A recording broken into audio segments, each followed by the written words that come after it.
जहां व्यक्ति अपने आप ही कुछ नियमों को स्वीकार करता है। कुछ लोग आजकल आधुनिक युग में कहते हैं कि धर्म के बंधन, ये नियम, ये सब क्यों स्वीकार करने चाहिए। लेकिन प्रकृति का जो सबसे बड़े हम सब लोगों को प्राणदाता सूर्य है, वो कभी ऐसा नहीं मानते।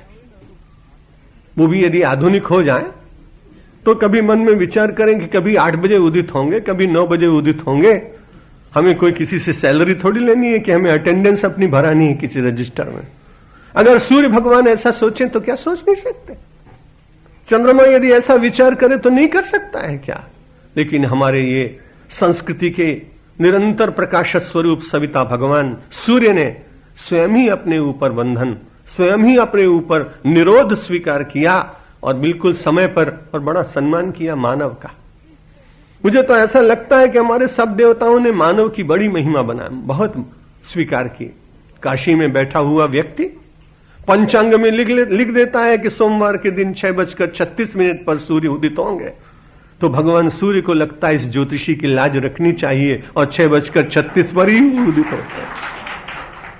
मानव की इतनी महिमा कहीं भगवान कृष्ण स्वीकार करते हैं तो कहते हैं मां शुचा शोक मत करो।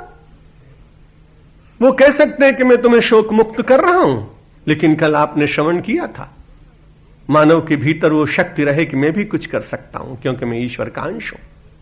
इसलिए भगवान कहते हैं मैं तो तुम्हें केवल इतना ही करूंगा, अहम त्वा सर्व पापेभ्यो मोक्षयिष्यामि, मैं तुमको सर्व पापों से मुक्त कर दूंगा, लेकिन शोक मुक्त होने का कार्य तुमको स्वयं करना पड़ेगा। इस प्रकार के दिव्य अधिकार को लेकर हम सब लोग संसार में आए और ये भक्ति हम सबको अप्रत्यक्ष रूप से संदेश देती है, अपने आप ही कुछ नियम बनाइए। अपने जीवन में जिन वस्तुओं के अनुरोध पर आपको जीवन कहीं व्यसनों की ओर जाता हुआ, प्रमाद की ओर जाता हुआ, नास्तिकता की ओर जाता हुआ, अव्यवस्था की ओर जाता हुआ दिखाई पड़े, वहां अपने मन के अनुरोध को स्वीकार न कर भक्ति के द्वारा प्रेरित निरोध को स्वीकार करने का यत्न करना चाहिए।